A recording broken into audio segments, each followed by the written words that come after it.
Andrew, you're simply wrong. If that's what you believe, Piers. It's what I believe. I don't believe in things that take power away. There is not an eminent doctor in the world Piers, that would agree with you. Piers, Do you think you know more than doctors? I can't become clinically depressed. Why do you know? Because I don't believe in it. Maybe when you want to explore all the levels on the map of life, you don't just want all the levels at the top. See, this is the mistake most people make. They sit there in a normal life and they dream of being rich and going on nice vacations and dreaming of all the nice things. They don't dream of all the bad things. They think they can have all the light with none of the dark. That's not how it works. The only reason you appreciate being rich is because you were poor. If you were born rich, you don't appreciate it. The only reason you appreciate being in good health is because you were once sick. When you're sick, you'll do anything to be healthy. If you've never experienced sickness, you don't know what health is. There is no light without dark. I talk about this all the time. People say, I've had a traumatic life. I say, well, then you're very, very fortunate. You had a traumatic life. Now, you may have misused that trauma. You may have misplaced it. You may have accepted the matrix telling you that you now have an excuse to fail, as opposed to using it to grow. But every single man of value went through trauma and they went through pain. It's going to be painful to get strong, painful to get rich, painful to become important. It's going to be painful to become good with women. Your heart's going to get broken a bunch of times. You have to be prepared for the pain. If you're not ready for pain, you're never going to be anything that matters. So Justin just absolutely and utterly nailed it. My kickboxing coach used to say to me, I used to come in the gym, say, what do you hate the most? And I said, I hate running. I say, okay, you're going running. I say, why? He goes, because whatever you hate is what you need. Whatever you hate is what you need. I wanted to spar, bag work, pads, no problem. Running, I didn't want to run, but that's what you need. And that's what life's about. You're not going to be able to go through life avoiding pain and also becoming a man of quality.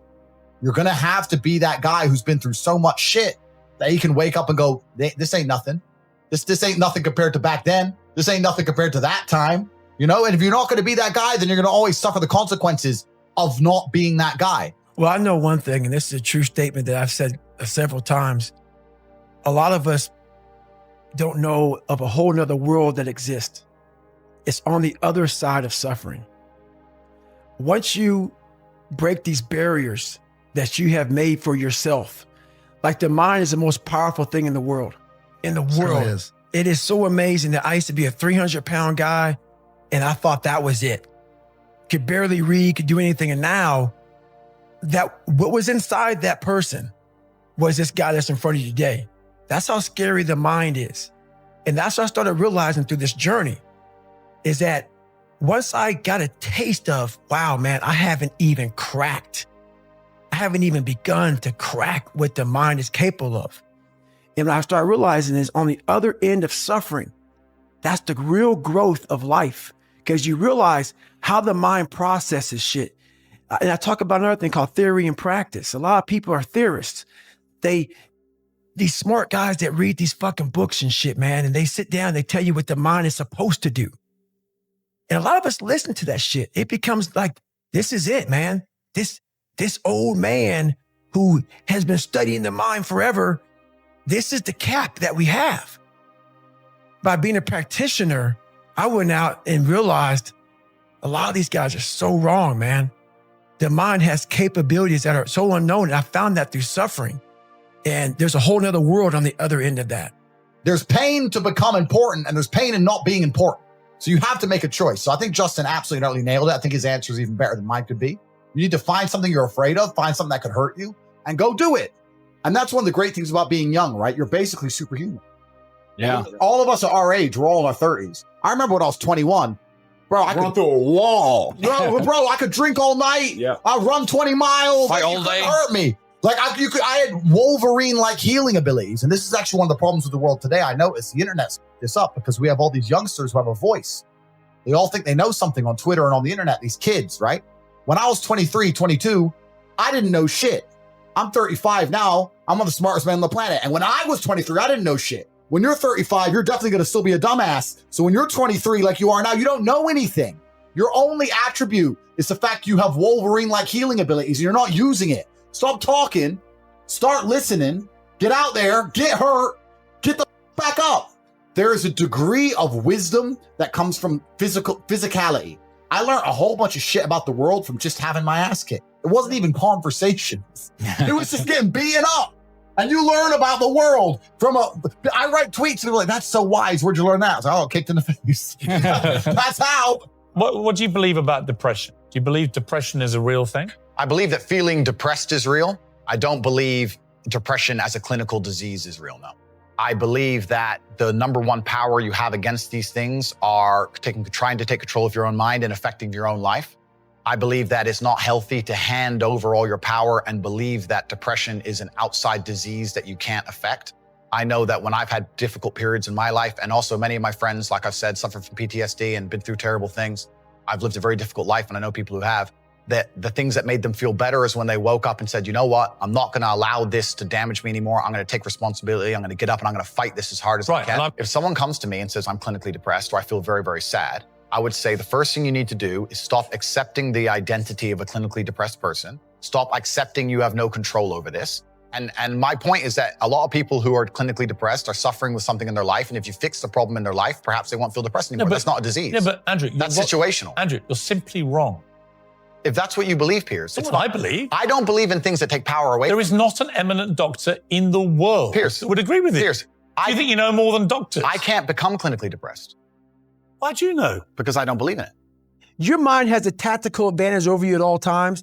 It knows your weaknesses, it knows your strengths, and it will guide you into your nice comfort zone. Yeah. We have to reprogram our mind to get like a different vantage point, so then you know how to be in charge of yourself. Yep. Versus your mind being in charge of you. I call that my 40% rule, where like a car has a governor on it.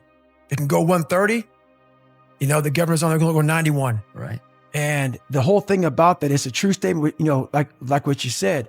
Our mind wants to protect us. The mind is like, honestly, it has a tactical advantage over us. It knows our deepest, darkest fears, our insecurities. It knows where we start to feel, we start getting that doubt creeping that says, hey, man, you know what, man, maybe this isn't good. Let's go back home to the wife. Let's go back home to the kids. This is not comfortable. So in that moment, the mind directs us. It's a protective mechanism.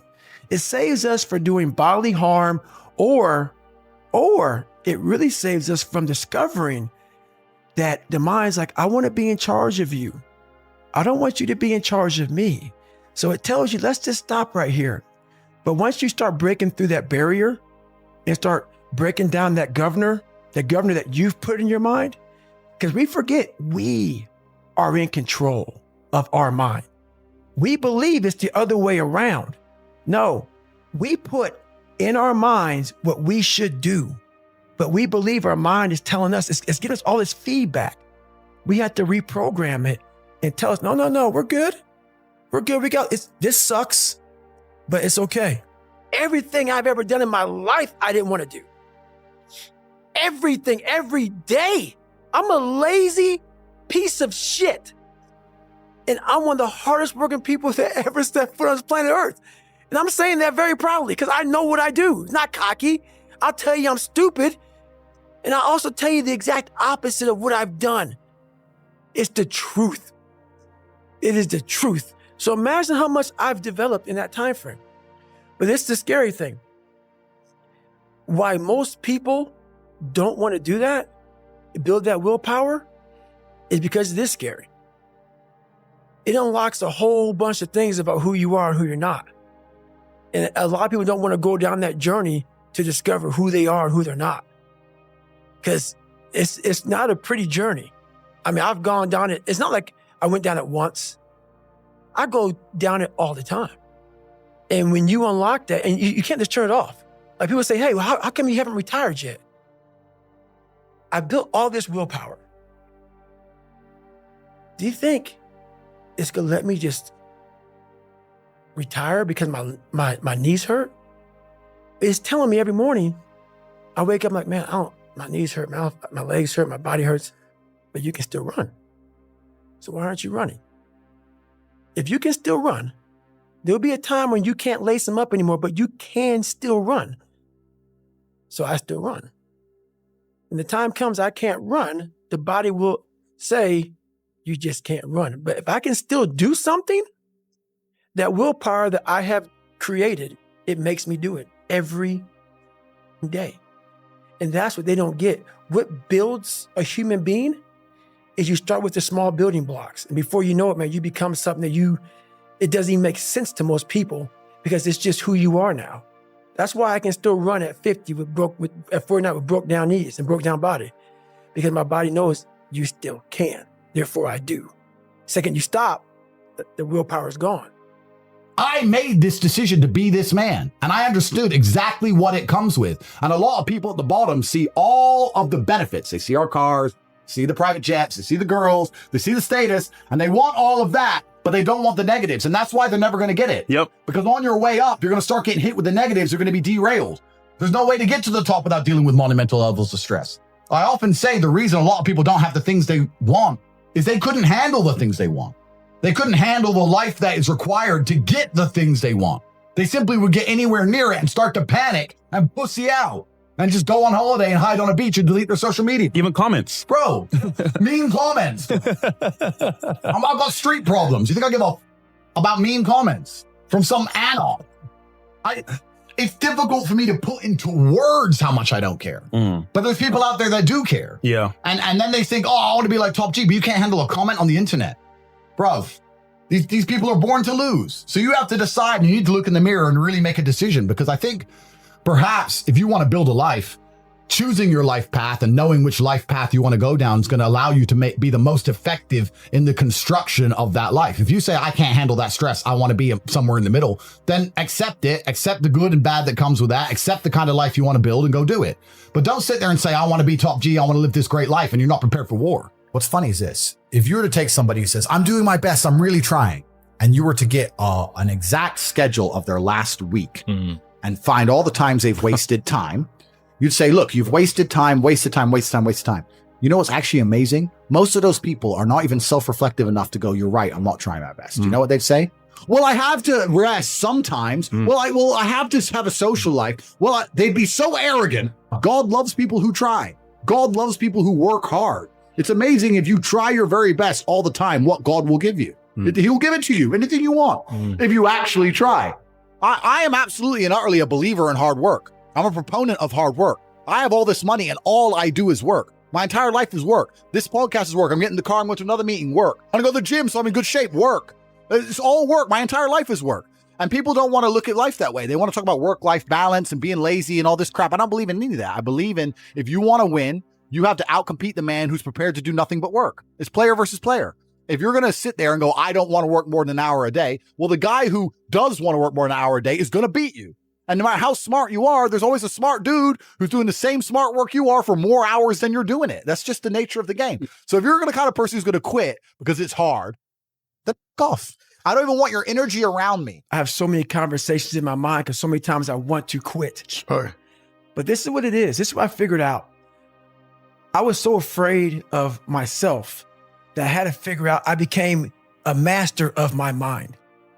People, when you're afraid of something, you have to master it. That's how you start to overcome it. So what I realized, when I get to that point where I want to quit, everybody, they get to the point where they want to quit. This is what happens. The mind tells you, let's go home. Let's take a warm shower. Let's get some food. This is not right. This is that. If you cannot answer the questions at that moment, because your mind's going to start giving you all these questions. And if you can't answer them, you're going to quit. What I realized when I was going through Buds, Ranger School, all this 100-mile race, 200-mile races, pull-up records, my mind would come creeping in. Like when I was doing 4,030 pull-ups at 2,000 pull-ups and my hands were ripped open, my mind said, look, brother, we've done all these other things. You've proven yourself. You're good. If I didn't have the answer to respond to my mind and say why I'm here, why I'm doing this, you will always lose that fight. You have to have the response to what your mind is going to tell you. And another thing about that is self-talk. A lot of people have like these big four on mental toughness. All that shit is crap about self-talk, visualization. It's true. But the thing about self-talk and all these things, they ask me, what do you think about when you're on mile 100 of a 205-mile run? What are you thinking about when you realize you've run for 24 hours and you have 24 more hours to run and you have another 105 miles? What goes through your mind? What do you say to yourself? I want to know. A lot of people think self-talk works. It does, but it doesn't work without the suffering before your mind starts saying we need self-talk. So what I tell myself is I go back to the months and years of preparation to get to that day. And I'm telling myself, the 3:30 in the morning, and I'm looking at my shoes and I want to go out there and run 30 miles. I have to, in that second, in that moment of this self-talk, my mind saying, you got to find more, you got to find more. I once again calm down, go back into my mind, in my cookie jar, I call it, and I have to reflect back on the shit I did to get here. And that becomes my self-talk. Self-talk does not work unless it is real. Most of us lie to ourselves in this self-talk. It doesn't work. It has to be real. It has to be something that you've done to make it really work. What do you say to young men who come to you for advice, who feel lost, who don't really know where they fit into society? I say that life as a man is exceptionally difficult. I say the most beautiful and the most terrifying thing about being a man is you're born without value. Society doesn't care about you. You're only going to be cared about based on how useful you are. You have the chance to build yourself up and become a superhero if you're prepared to do the hard work and be indefatigable enough to never quit. But if you're going to stand around and wait for a handout, nobody's going to ever respect you. And I think that a lot of people have forgotten about how difficult and how competitive it is as a man. We're always in constant competition with each other. And it's your duty as a man to stand up and say, I want to be as important and strong and good-hearted and God-fearing as possible. And I need to work hard to achieve those things. Dame Sheila Hancock says we've become too over-emotional as a society, crying too much about everything. Has she got a point? She's completely right. And the dangerous thing about overly emotional men is that they're dangerous. They're genuinely dangerous. This is what's crazy. All these people who talk about toxic masculinity and how bad it is for men to be traditionally masculine. A traditionally masculine man does things he doesn't feel like doing because it is his duty to do them. He charges into the building because it is his duty, not because he feels like it, because it is his duty. We're now teaching the new generation of men that they don't have duty and they can just act on their feelings and act how they feel, and they don't have to act as a man should. Do you know what happens when you get men who just act how they feel? You get school shooters, you get violence, you get rapists. Men who do not control their emotions are dangerous. If you find a man who is stoic, he's not going to hurt people. He's going to sit and think about his actions very carefully, and he's going to be a good man who protects for and provides for his family. You find a man who just acts out on impulse and does whatever he feels like, you're going to find a dangerous man. Sitting here telling men to cry more and act with their feelings and it's okay to feel this way, that way, etc., and have no self-control. That is why we have the problems we have in the world. Absolutely not wrong. So when they talk about toxic masculinity, they have it completely inversed, on its head, completely and utterly wrong. We need to be teaching stoicism. We need to be teaching young men to understand that the world is very, very difficult. It's hard to be a man. You're going to feel bad sometimes. You need to suck it up and perform anyway. Not to sit there and cry your eyes out or blame other people. What do you think most people get wrong about motivation? They think it's a permanent fix. They think it's something that is a constant. They think that maybe once I get it, I'm going to hold on to it. And that's the thing about that I was telling you, that I always talk about, is nothing is permanent. Nothing is permanent. And a lot of times you have to learn to perform without motivation. You have to learn to perform without purpose. You have to learn to perform a lot of different things. And that's what people think. They think I need to have this motivation to work out, to study, to be better. So if they don't have it, they just don't do it. And that's where you fail. You have to learn to train your mind well beyond motivation. If you have motivation, that's great. That's some kindling to the fire. All it takes is a little bit of spark, you can burn the whole forest up. But motivation, you have to learn to exist without it. You have to learn to be, you have to be your best self and your least motivated. And that's the tricky part about all that shit. Motivation is just a word. You have to have these different things in your mind on where you want to go and know that motivation is not going to get me there. Because I'm not going to always be motivated. Jocko said the exact same thing. He said that discipline eats motivation for breakfast. And discipline is good too. But without a clear headspace, there's no discipline. What do you mean? So let's say we have a circuit breaker, okay? And I'm loading everything up to one circuit. Just load it up. It's going to fucking blow. And once that thing blows, man, the circuit's all fucked up. You got to have each thing plugged into the right spot, like a crowded garage. You can't put anything in it. Once your brain is crowded, discipline is great. Motivation is great. But if you can't fit shit in your brain because it's all cluttered with shit, there's no discipline. You may have it sometimes when it fits in that crowded garage of your mind, but you don't have the consistency that you need to have with that discipline. So what are you talking about here? Are you saying doing self-work and reflecting on you as an individual? Are you doing therapy? I call it mental zones. I don't get into it much because it would be here all day. But basically, is you're organizing your mind so you can put that discipline. So a lot of people talk about discipline. Okay, great. Why do you fall off the wagon? Why can't I continue with this routine? Going to the gym, being better, waking up early, eating the right foods. It's because maybe it's your kids, maybe it's your wife, maybe it's your job. And it's all just stuffed in your brain. You don't have it compartmentalized and organized in these nice shelves. Like you look in the garage, it's all a nice organized militant garage. Hey, where are my dumbbells? Right there. A lot of people whose brain, hey, where's my dumbbells? Let me look. They're throwing shit, they're looking through totes, they're all f***ed up. So where am I gonna put discipline in that mind if I can't find other shit? You gotta be able to find all these different things in your mind. Oh, I can put discipline right there. I can put consistency right there. I can put all these things right there in that spot. So that's what I'm talking about.